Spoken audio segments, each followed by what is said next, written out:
Welcome to the show. Thanks for being with us here another week. Have a great show planned for you today. Later on, I'll have with me Neil Burkett, who's a board member for the Marshall County Fair. That fair will be taking place next week at the Marshall County Fairgrounds. We'll talk all about the activities and events surrounding the Marshall County Fair. But first, we'll start off with some of our usual features. And last week, I had an opportunity to do something I hadn't done since I was a senior in college, which was go to Cedar Point. Took my kids up there, a lot of fun. I forgot how beautiful it is up there in Lake Erie. Maybe when I was a senior in college, 22 years old, taking in the scenery wasn't my top priority, nor was it as a kid. But now that I'm a little bit older, I got to enjoy it and look around a little bit. And I spent some time in Kittyland with my younger kids, and so I had some time to look around when they were on the rides. But what a beautiful, beautiful place. I just forgot how it's right out there on the middle of the lake, and just the beach and all the different things surrounding it. Really enjoyed my time there. So our quote of the week this week I thought would be appropriate, which comes from Martin Landau, who was an actor who sadly passed away last year, but at an old age. And one of my favorite roles that he played was in the movie Rounders with Matt Damon and Ed Norton Jr. And he was the law school professor, or really dean of the law school in that movie that surrounds Matt Damon as a New York City poker player, and but was also a law student. And if you haven't checked out the movie Rounders, really good one. But I liked the role that Martin Landau played in that movie. And this quote comes from him. He said, "Life is a roller coaster. There are ups, there are downs, there are hills, there are valleys, peaks, and so on." A lot of truth to that. Sometimes we think that life's just going to be smooth sailing the whole way, and as you get a little bit older, you find out that it's not. There are a lot of ups and downs with respect to life, things that you never expect around each corner, every turn. And I've found that in my own life, especially as I've gotten into the years where I've had kids and been working, and things don't always go as planned. But that's part of what makes the peaks so great, is that you experience the valleys as well. And if you can get through those valleys and then experience those peaks, and then the ups and downs are kind of what makes life go round. And so I thought that was a pretty appropriate quote from him. And I got to experience some of that at Cedar Point last week. I'm not a big ride guy because I get motion sick, but my kids tricked me onto a couple of the big ones, and I had a good time. And you can even see Canada in the distance on a nice day like we had at the top of one of the roller coasters. And they rode the new Steel Vengeance, which just opened in May, and they said it was the best roller coaster they've ever been on. My wife Stacy went with them. I decided to sit that one out. I wasn't going to quite try the new roller coaster, but they had a blast on that one, and a lot of fun up there at the park. So a good time there, and a great quote from Martin Landau. And speaking of amusement parks, Kennywood just unveiled this week the new Steelers country that's going to be a part of the park. Of course, a lot of people disappointed that the log jammer taken away after last season, kind of a staple of Kennywood through the years, and I always enjoy it. I like the water rides a lot. But Steelers country I'm really looking forward to, and there's going to be a new roller coaster called the Steel Curtain. But they've got all kinds of things planned for this Steelers country. There's going to be a restaurant called the End Zone Cafe, just a lot of Steelers type things. So a really nice tie-in there between two real Pittsburgh icons, the Pittsburgh Steelers and Kennywood Park. So I'm looking forward to checking out that Steelers country when it opens up. I think they're planning on sometime in 2019. So I like to get up there every summer, and keep your eyes out on my law firm's Facebook page. We just might have some type of Kennywood contests coming up here, a giveaway. So keep your eyes out for that in the next week or so, because you'll have a chance to be a lucky winner, or someone you know might be.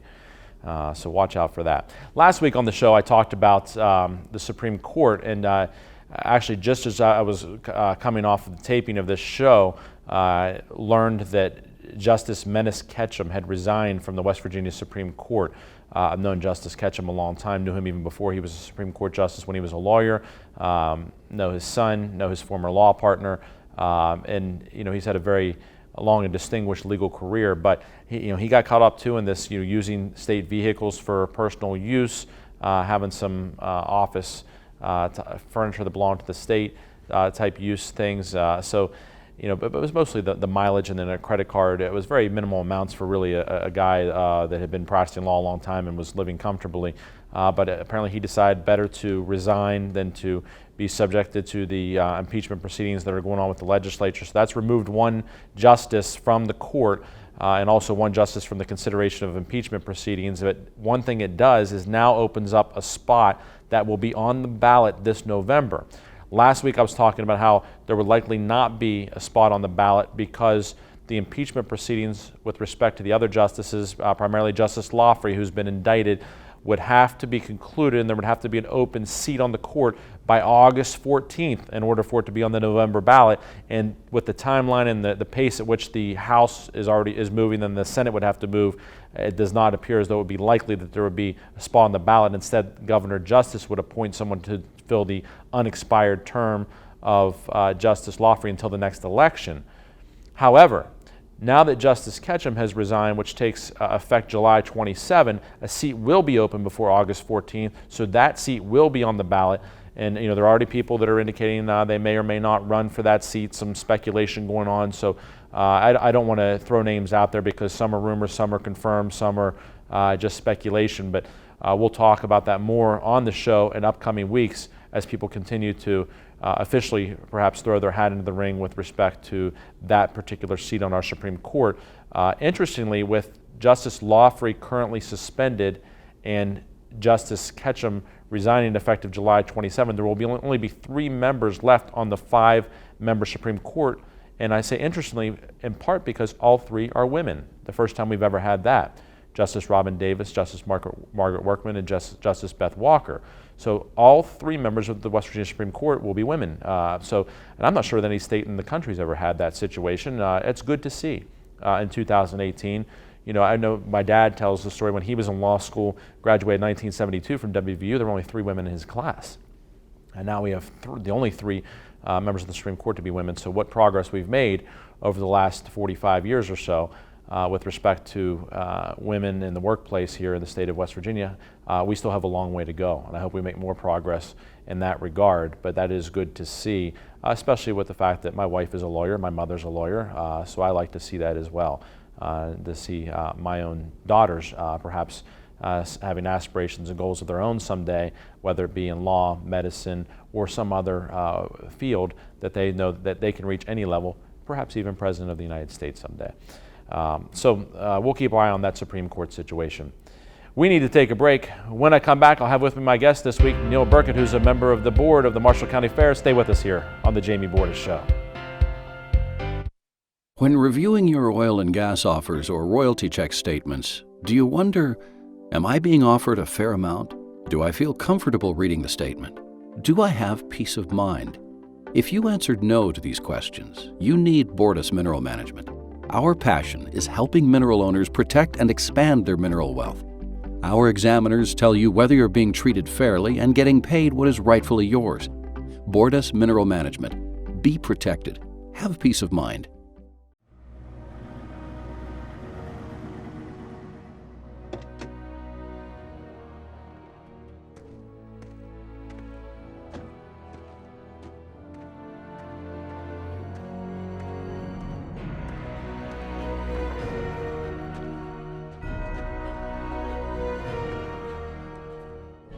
Recommended by the highest authorities.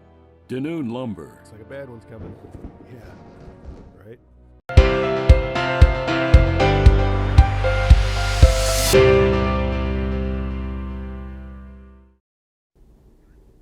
Welcome back to the show. This is my favorite time each week when I have a guest with me, and this week's no different. I have with me Neil Burkett, who's a board member of the Marshall County Fair.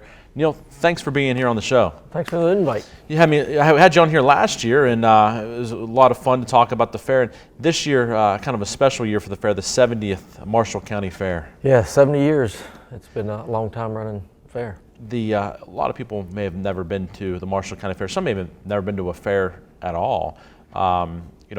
I really enjoy the Marshall County Fair. I've been down a number of times, and what I didn't realize before I'd ever gone was how many different things there are for really all ages. There's something for everyone. And it is, and you don't have to live in the rural areas and have animals and things like that. We have carnival, we just have amusements, entertainment this year. It is for everyone.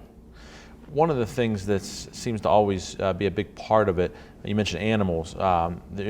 People may not understand what goes on with these animals and all the time that's put into the showing of the animals by especially these kids that come in and do this. So, what goes into that, and what all do they do? Some of the kids, and they can show open class without the age groups or age limits, but some of them start at 9 years old and run clear through their 21st birthday. And these animal projects are up to a year and a half old. Some of them are being raised on their farms. Some of the steer projects are born January, February, March, and they'll cycle 18 months before these kids are done showing with them. And they'll work with them all the time at their fair. They'll go to jackpot shows around the area to become better showmen, and they learn a lot from it. They really do.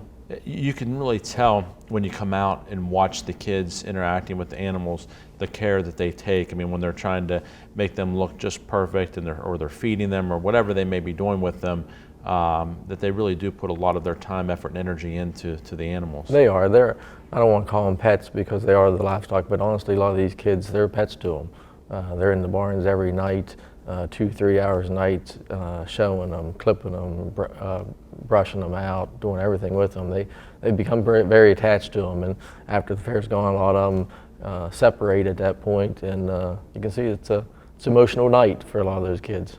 I was happy a couple years ago to be able to, participate in the auction and donate one of the animals back to the child, so they could keep the animal. They raised the money and then also, were able to keep the animal. But as you said, they are livestock, and a lot of them are being raised for, for beef or whatever it may be the case. And there are auctions out there. People may not realize you can go out there and you can bid while you're there. Yeah, Thursday night is our goat and rabbit auction, and then Friday night is the large livestock auction. Has the beef, cattle, lamb, and hogs. And honestly, it's one of the largest auctions in the state. It's done very well over the year. And also, if people don't want to take the animals back, we actually have a scholarship fund that they can donate the animal back to the scholarship. It gets resold again, and that money goes into the scholarship fund, which I believe we're giving away maybe 9 scholarships again this year. People may wonder, okay, so I go out there and I bid, and then what happens next? I mean, maybe I'd like to have the meat, but I don't know how to do that. How do I take this animal? What do I do with it? We'll actually take care of it for you. We have probably 4 to 6 slaughterhouses in the valley that will actually haul it for you. There's no expense. You don't have to take it with your vehicle that night. Saturday night, everything gets loaded up. You pick whichever slaughterhouse you'd like to go to, and we'll deliver it there. They'll call you at that point to tell you how you want it processed, and then you can just go there and pick it up. So there's no charge to any of that. One of the things that I thought was also particularly interesting when I was out there was the truck pull. I mean, first of all, it was loud, how loud it was, but it was fun to watch, and I'd never really seen that before. I mean, I grew up in town. I had a chance to experience that. So a few years ago, when I went out there for the first time, I was like, wow, this is really cool. I mean, it's a lot of fun to watch. Yeah, Thursday night's the truck pulls. Then Friday, they actually get the modifieds, and the tractor pulls come in, and it's one of the highlights of the fair week. It draws a lot of people, and people will come back from surrounding areas and really flock into that night. And some of those trucks travel 3-4 hours away to come and pull at the fair.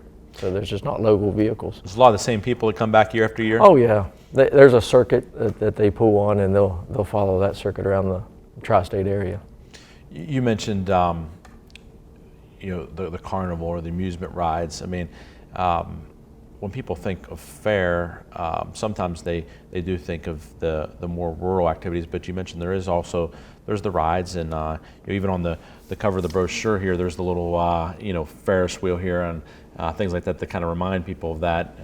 But that is a big part of it for the kids. I mean, you see the lines actually get, they're not long like they would be at a Disney World or Kennywood or Cedar Point, but there are people waiting to get on them. It is. He does a very good job.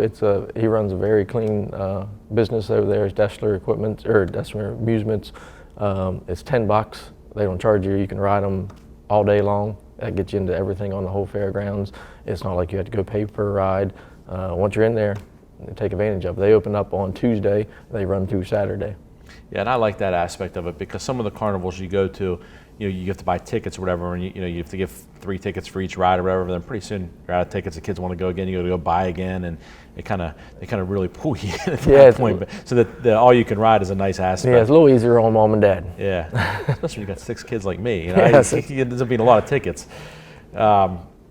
What obviously the fair's next week. It starts on Monday, I guess, or maybe even a little bit of a preview on Sunday, I suppose. But what can people expect, in terms of the hours and the days, things like that? We open up in the morning. There is animal shows and variety shows all day long. The major entertainments typically start in the evenings. The carnival runs a section, I think it's like maybe 1 to 4 in the afternoon. Then it's open all evening. They take a little break around supper time, but. It starts up Sunday evening. We're actually doing a free Crazy Horse, which is a local band. They're doing a free concert for us Saturday evening at 7:30 till 10:30. So that's free admission. That's this Sunday night. That's this Sunday night coming in. So, and then Tuesday and Wednesday we have the rodeo this year. Rodeo was a big hit last year. We had one night. It's a different rodeo coming in. It's Rafter Z Rodeo. They're there Tuesday evening and Wednesday evening. We need to take a little bit of a break here. When we come back, we'll continue talking more about the Marshall County Fair and some of the entertainment that'll be there this year. Stay with us here on the Jamie Bordas Show. At Ultra Big Bank, we need to be assured you can make your payments. Yes. Well, buy them out. Acquire. Acquire! As I was saying, I'm not sure I see the value in your small account. That's when we went to Belmont Savings. They took the time to understand our needs. And they didn't make us feel small. Where the big banks are only interested in growing, Belmont Savings' interest was in us. Belmont Savings Bank, focused on your future. So, how was your first day? Long. So, Josh asked me about you. Daddy's home. Go get him.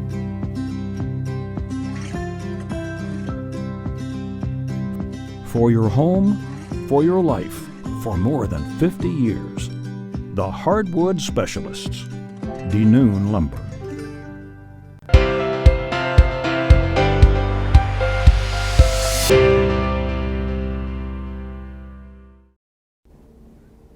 Welcome back to the show. I've been speaking with my guest this week, Neil Burkett, who is a board member for the Marshall County Fair. And Neil, entertainment always a big part of the fair. And again, this year, my law firm has been involved the last 2 years and happy to sponsor and help bring in the entertainment. And this year, Ray Lynn and Danielle Bradbury are going to be on the stage on Saturday night. And apparently really big stars and up-and-coming stars who had been on The Voice and where people may have first seen them.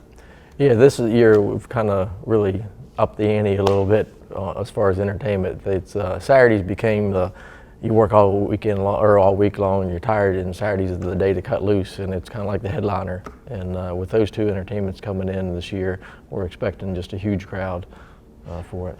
I when looking at the acts, I wasn't overly familiar with them just because I don't follow music as closely as I used to. But when I started listening to some of their music and hear them, and they're darn good. I mean, if people haven't checked them out, I think they're really going to see a show. And to have them on the stage, some of the people that have been there in the past, when you look at Eli Young Band, Florida Georgia Line, Joe Diffie, John Michael Montgomery, among others that have been there over the course of the year, Sammy Kershaw, John Anderson, these people almost always go on to be really big names and people that have big careers. Oh, they do. We've been very fortunate with some of the luck of the draws, I guess you want to say, in the past, where we've had some people and they've really hit it big. And we tease a few of those people that's kind of like, hey, we're your stepping stone. You come here, we'll make it big for you real quick. So, but both these girls are becoming very big already. Usually we get people down there, you hear 2-3 songs and the rest of them are good. These ones, they're having 5-6 songs already on the radio, and really we're expecting a great night. Yeah. So. Another big addition to the fair this year is something to honor the veterans. Yes, Tuesday is always been Senior Citizen Day. You get in free up until 4 o'clock, and this year we're also doing the veterans are more than welcome to come down. It's free admission to them. Wednesday is Children's Day, and the child get in free all day long, and they're also doing a kids rodeo Wednesday evening. So that'll be fun. So they can jump on some animals, and obviously it's not going to be the bulls. I'm not sure exactly what they have planned, but there is going to be the Little Buckaroo is what they're calling it. So be a kids rodeo. Well, that'd be pretty fun. I have a couple of kids who might like to hop on themselves. I might like to put a couple of them on the bulls. Yeah, that's true. Yeah, at times. But rodeo is a lot of fun to watch too. I mean, it's maybe in this part of the country it's not quite as big as it is in some parts of the country, maybe Colorado, Texas, places like that. But if you've never been to a rodeo, I mean, it is really good entertainment to see, how the strength that's required and the skill that's required with respect to some of the participants in the rodeo. Oh, they're athletes. I mean, you see a lot of these guys go out and play basketball and football, and they're all padded up. These guys go into it, and they just grab onto a rope and hang on. It's the longest 8 seconds I think you'll ever see. Oh, no doubt about that. But I got to go when I was a relatively young kid to a rodeo, and I've liked them ever since then. I mean, I just was fascinated by it, and I've always thought that just watching the animals is a fun part of it too, in addition to watching the actual riders. So it's fun all around. And there'll be a lot in the bull riding. There's roping, there's barrel racing. There's a lot more to it than besides just the bulls. Well, it sounds like it's going to be a great week overall. People can check it out, follow things along, I assume, online. Yep, on Twitter, on Facebook. We do have a lot of the pamphlets scattered all through the Ohio Valley. A lot of businesses, they can stop in and pick it up. The webpage is open. Great. Well, I really appreciate you coming here on the show. I hope that the fair goes really well. Hope you have great weather, and hope that lots of people come out and support the. I think the weather's going to be okay. They're calling for a few showers, but that's just going to keep the dust down. We ordered that. So that's not the worst thing. Yes. Thanks, Neil. Appreciate you being here. Good luck with it. Thanks. We need to take a break. When we come back, I'll be talking sports. Stay with us here on the Jamie Bordas Show.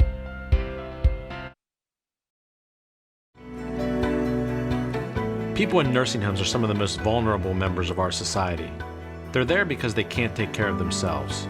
Those facilities have a duty to take care of our loved ones, and when they don't, it's important they're held accountable.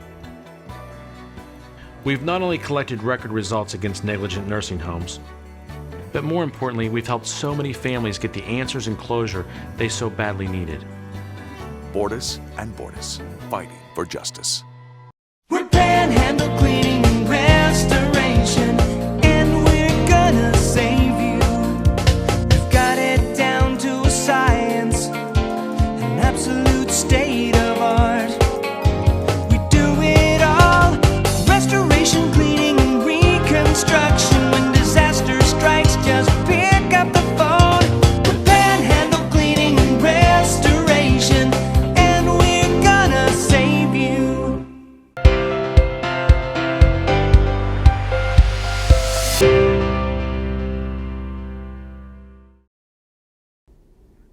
Welcome back to the show. It's time to talk sports. And of course, last week on the show, I talked about the Pirates and said, I'm officially throwing in the towel on the season. They're done. They're too far gone. I had said several weeks ago that they need to be at least 5 games over 500 by the All-Star break to have a shot the second half. And what do they do after I say that last week?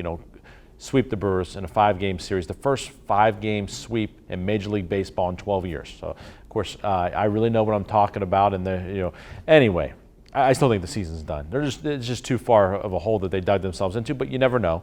I hope I'm wrong. I hope that they do come back, because at the beginning of the year I said they'd finish first or second in the division, unlike a lot of people. But, I still just feel like the Pirates don't have enough in the tank this year. I think personally, all this is done. The little run there before the All-Star break probably just gave them a little bit of a glimmer of hope that they're not going to move some of the guys they could maybe move to start trying to get the younger guys ready. But we'll see. We'll continue to watch it. Let's talk about a sport that I know a little bit more about, hopefully, which is football, having coached it for a long time. And the Steelers. Unfortunately, the Steelers and Le'Veon Bell could not reach a deal by the deadline for reaching a long-term deal. So Le'Veon Bell will play this season under the franchise tag that the Steelers have placed upon him. That's right around $14 million a year this year that he'll earn. Obviously, not a small amount, but no long-term deal means that he will probably not report until time for the first game, if that even. There's even some rumblings that he could sit out part of the season. I don't think he'll do that, because he starts to lose salary once he misses games. He can sit out practice and he won't lose any of his salary, but if you miss a game, then you lose 1/16 of your salary for every game that you miss. So I don't think he'll give up close to $1 million each game by sitting out a game. But Last year, same thing. It took him a little while to get into form, but then, I see both sides to this thing with respect to Le'Veon Bell and the Steelers. I mean, his argument is, look, I know that you're offering me a bunch of money, but not only am I the leading rusher in the league, I'm also one of the top 10 receivers in the league because the Steelers split him out and he catches a ton of passes for a ton of yards. And to counter, they say, yeah, you're right, and we are offering you money like that. We're paying you way beyond what any other running back makes. So you're getting paid like the top running back and a top receiver on top of that. And then he counters by saying, well, look at what Antonio Brown's making. You're paying him $17 million a year. I'd like to be paid like him. And, running backs don't have the same shelf life that receivers do. They're getting hit a lot more. They're running through those holes. So the big issue is the long-term guarantee, really. The Steelers are not in the habit of guaranteeing money out more than maybe 2 years. And he would like to have money guaranteed beyond the first couple years of the deal. In case he were to be injured or something like that. And the Steelers just aren't in the habit of doing that. They really don't. And that's what it comes down to. And I really don't like the way that the NFL does it, to be quite frank. I mean, these guys are bound to the teams they sign these deals with. So say you sign a 6-year deal. You can't go play for anyone else during those 6 years. However, if you get hurt or something else happens in year 3, the team can cut you and they don't owe you any more money for the 3rd, 4th, 5th, and 6th year. So it's kind of, not real ideal for the player. You're locked in, but the team isn't if you get injured or something happens while you're trying to play for that team. So I don't like this system. I think it takes advantage of the players to some degree, as hard as it is to say about guys that are making millions of dollars. But when you look at the overall value of franchises, I mean, I think the Dallas Cowboys are now estimated to be worth something like $4 billion, according to Forbes magazine. And a lot of the NFL teams, most of them are well over $1 billion. It's a big, big business. And the players are really the ones that are putting the product on the field. I'd like to see them get some more guaranteed money so that they are injured, they're taken care of. But I'm going to head to training camp next week and check out the team. I did that last year and really enjoyed it. I identified right coming out of training camp that I thought Mike Hilton would be a new guy that would really help the Steelers. I talked about Tyler Maniscalco last year and said how I thought he would help. And I like to look and see who are these maybe some new guys that may help the team that people aren't used to seeing. So looking forward to doing that next week. So probably in 2 weeks from now on the show, I'll be talking a little bit about what I saw at Steelers training camp. I always like to take my boys up there, and it's a fun experience and a good time. If you haven't been up there, it's fun to watch and a great time. Mountaineers football, speaking of football, second in the Big 12 preseason poll behind Oklahoma. Oklahoma had like 46 first-place votes, Mountaineers 2, but nonetheless, people expecting big things from the Mountaineers this year. And Will Grier, quarterback, offensive preseason player of the year in the Big 12. So, of course, big things expected from Will Grier. A lot of talk about him and the Heisman Trophy, the Maxwell Award, the awards for, college football's player of the year. I think he'll have a great season. We'll look at that more, too, in the weeks to come. And we'll continue keeping an eye on the NBA, where Kawhi Leonard was traded from the San Antonio Spurs to the Toronto Raptors, and how that may affect things in the NBA in the weeks to come. That's all the time we have this week. If you get a chance, go to my firm's Facebook page. You can win a trip to see Raylan and Daniel Bradbury at the Marshall County Fair like we were talking about earlier.